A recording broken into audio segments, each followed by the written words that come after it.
The reason that Game of Thrones ending was terrible is not because they ran out of books to adapt. Sure, that was an issue with the final season-ish or so, but I don't think that final season would have been nearly as bad if they had adapted what already existed. If we look at the decline of Game of Thrones as an empire, as a show, it really begins in season 5 and season 6. These seasons should have been adapted from the works of George R. R. Martin. He had 2 books that were yet to be adapted. Despite the fact that it was the 5th season, the 3rd book, A Storm of Swords, was adapted over season 3 and season 4, meaning that when we arrive at season 5, David and Dan could have pulled from both Book 4, A Feast for Crows, and Book 5, A Dance with Dragons. Both of these novels take place simultaneously but cover different characters. Instead of that, David and Dan decided to kick both of those books to the curb and essentially give their own kind of semi-adapted Cliff Notes version that ended up cutting a lot of what made those books and the series at large great. A lot of those changes ended up being the reason for so many things going downhill in the very end of the show, and today I'm going to examine exactly why those changes might have been made and what might exactly be responsible for the decline of Game of Thrones. If we're looking at accuracy to the book of Game of Thrones as an adaptation, the first season is pretty much as accurate and as good as you can get. Yeah, there are a few scenes added here and there, but honestly, they really just enhance the source material. These conversations between Varys and Littlefinger and these other players who are not viewpoint characters because they would spoil things. Specifically, as well, the scene between Robert and Cersei is, I think, my favorite scene in the show, and it has no basis in the books. I absolutely love it. Season 2 and Season 3 are still fairly close. Season 2 begins to cut some material from A Clash of Kings, which makes sense as it is a larger book than A Game of Thrones, and it does have some material that you probably could cut. A Storm of Swords is a behemoth of a book, and that, as I mentioned before, is split into Season 3 and Season 4. I actually don't entirely disagree with this choice. A Storm of Swords as a book is many people's favorite in the series, and for good reason, but it is completely packed and bordering on overstuffed. By the end of the book, every single chapter has a massive event going on in every single plot line, except like Arya, who's still wandering around the Riverlands, and Dany, who's still doing her own thing in Slaver's Bay. But if we're going from like Crisis with Jon to Crisis with Tyrion to Crisis with Sansa, there are just so many things going on that I could see splitting them up as a good thing, especially if we're looking at having a gap between the red and purple weddings, just for viewers to be able to catch their breaths. And it's interesting, in splitting book 3 into season 3 and season 4, we get some scenes from A Dance with Dragons and A Feast for Crows already being adapted earlier than they should have been. We have scenes from what should have been season 5 ending up in season 4. Specifically, one that I always think of is Reek and Ramsay recapturing Moat Cailin. It's a great chapter. It comes from Reek 2, A Dance with Dragons, and I really enjoy it there. And I think it's adapted nearly perfectly. It's fairly early on in season 4, and season 4 does have some questionable adaptation issues, most notably with leaving out the Taisha confession, which I have no idea why they would do that, and the stuff at Bloodraven's Cave, both being things that immediately come to mind. But specifically, they show that they can adapt stuff from book 4 and book 5. It just seems as though they're choosing not to for one reason or another. What do you think is the worst choice they made in adapting A Feast for Crows and A Dance with Dragons, or in not adapting A Feast for Crows and A Dance with Dragons? What's a scene you would have wanted to see but didn't? I'd love to hear your opinions. While you're down in the comments, be sure to leave a like and subscribe. I think David and Dan just really didn't like A Feast for Crows and A Dance with Dragons, and I think that's for a number of reasons. First off, if we're looking at the chronology of the series, A Dance with Dragons was not out by the time the first season of Game of Thrones was written, produced, shot, all of this. So I'm sure they had advanced copies, but overall it's unclear as to whether or not that factored into their initial vision for the series. Their initial vision for the series seems to be very, very focused on A Storm of Swords, that being the climax of the series so far at that point. It's a great novel, and I think that it very much ties into what they were interested in adapting. David and Dan do not strike me as people who are very interested in the kind of mythical, magical elements of A Song of Ice and Fire. They said as much themselves in interviews, and I think that A Storm of Swords really marks the climax of all of this kind of grounded political drama in the series. Well, yes, there are magical elements in A Storm of Swords, and there will undoubtedly be grounded political elements going forward. All of that is going to be more tinged by magic, as Daenerys and her dragons are coming to Westeros in the later seasons, and David and Dan really seem like they'd rather not deal with that. Tying into that, the one thing, other than the Taisha confession, that they cut out from A Storm of Swords was the resurrection of Lady Stoneheart. For those who might not have read the books, after the Red Wedding, Catelyn Stark is revived by Beric Dondarrion, and she comes back as this kind of vengeful zombie who plays a pretty big role in Brienne and Jaime's stories going forward. With that said, as cool as Lady Stoneheart is, she is undoubtedly supernatural, and there is undoubtedly an issue with introducing her. Specifically because, as I mentioned, A Storm of Swords is split up over those 2 seasons. There is really a question mark as to when exactly Lady Stoneheart would be introduced. She's introduced in the epilogue of A Feast for Crows, not A Feast for Crows, A Storm of Swords, excuse me. But that would mean she would be introduced at the end of season 4, episode 10, which would be 11 episodes over an entire season after her death in the Red Wedding episode, The Reigns of Castamere, season 3, episode 9. So it really wouldn't make sense to keep her around for that long. And then if you were to revive her at, say, the end of season 3, episode 10, that would just have her kind of doing nothing in the background for a long time and making promises that it would take a while to kind of fulfill for fans. And I get the sense that they were much more focused on instant gratification. With that said, I think that the name of season 3, episode 10, Misa, Mother, would make a lot more sense if Stoneheart came back in that one.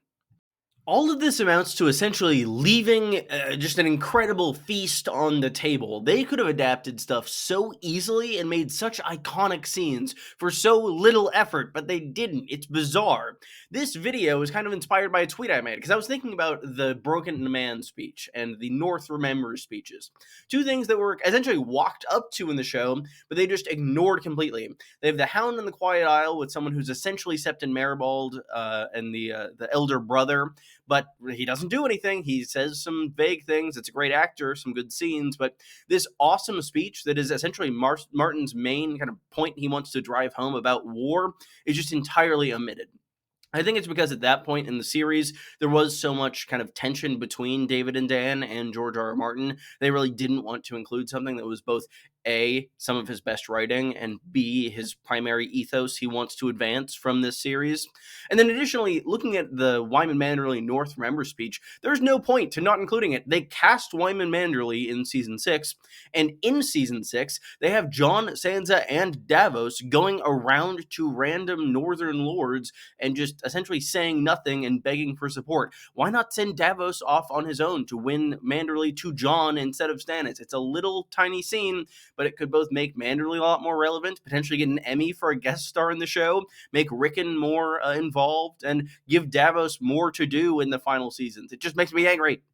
A lot of these changes seem to have been made for budgetary reasons, which I understand. It's a very logical thing, and given that Game of Thrones is essentially made by Martin to be unadaptable, it makes sense that certain things would have to meet the cutting room floor, but they seem terrified of casting actors in the later seasons. They just cut so many characters. They stick Sansa in at Winterfell because they don't want to cast a Jane Poole, despite the fact that they had one from season 1.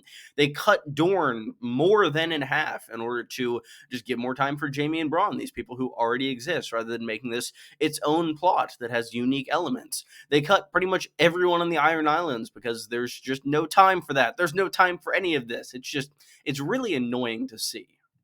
Also, if I'm thinking about it, there is so little that they actually adapted from Feast. There's that one scene with Jaime and the Blackfish at River Run, some light elements of Cersei's plot with the High Sparrow, the Faith, but really without any of the fun Cersei shit going around it. And then all of Brienne's story is completely cut. It's just the Iron Islands are gone. Dorne is gone. A Feast for Crows is, in my opinion, the second best book in the series and the most thematically consistent.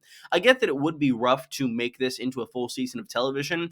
A Feast for Crows is not that exciting. It doesn't really have a climax. Things don't really happen. It's just people kind of walking around and talking at one another, which is great. I would love to see that on TV, but I think the average audience wouldn't. It makes sense that they would condense some elements of this. I think that Brienne's story in particular could probably have 3 chapters cut from it, and you'd be completely fine. But overall, the fact that they just really didn't adapt this book at all just is bad, and I don't like it.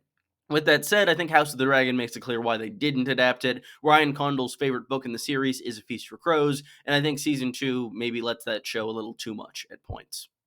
They also seem to hate complexity, which is bizarre. Like, Jon Snow's plot in season 5 is one of the few good elements of that season, but it is so much a pale shadow of what it could have been, in that there is so much that happens in Jon's story in A Dance with Dragons. He is the single character with the most chapters, and there is so much going on at the wall. There's so many different little political forces, and there are so many reasons that Jon ends up getting stabbed in the end.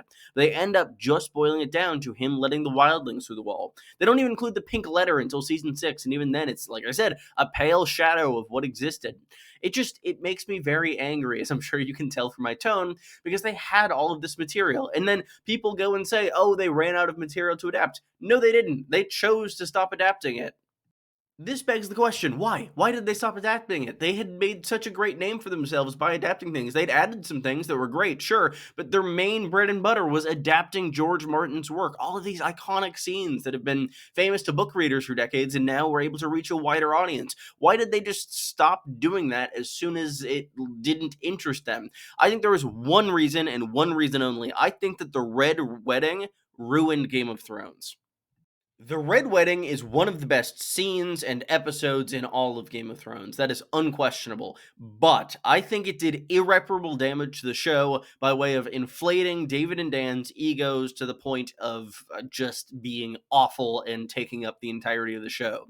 I think this is the point where they fully get high on their own supply. They are just entirely taking all of the praise that was levied at the Red Wedding. Sure, they deserve a lot of that. They wrote the episode. They were the ones who directed it, who cast all these people. They did a lot of it. But the scene itself, the core of it, the writing, the thing that made it so good is George Martin's. And I think they forgot that.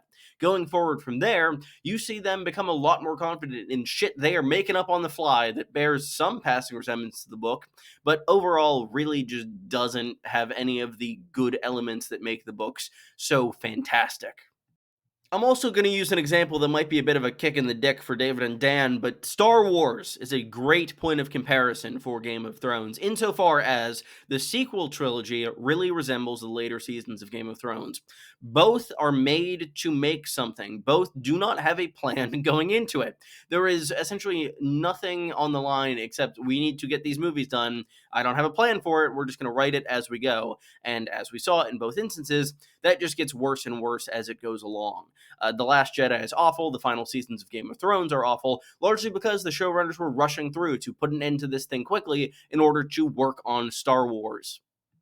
I hope that someday in my lifetime we will see another adaptation of A Song of Ice and Fire. I hope it's not for a long time. I hope it'd be animated. I think that would really shore up a lot of the issues that they have. But I do think that another adaptation that respects the source material beyond the original 3 books, I think is just going to be far and away better than what we already have, especially given the fact that hopefully by then there will be more books out. At the very least, The Winds of Winter, maybe A Dream of Spring. I don't think that'll ever release, but I have hope for the future that someday this story will be readapted in its full kind of glory. If you enjoyed this video, be sure to leave a like and subscribe. It really helps me out, it helps grow the channel, it's free, and I really appreciate it. I'll have many more videos on A Song of Ice and Fire, Game of Thrones, House of the Dragon, Dunk and Egg in the very near future, and I hope you'll stay tuned for all of those. I look forward to talking more about all this stuff, and I realize my last 2 videos have been very adaptation focused. We're going back to the books after this one. Goodbye, everyone.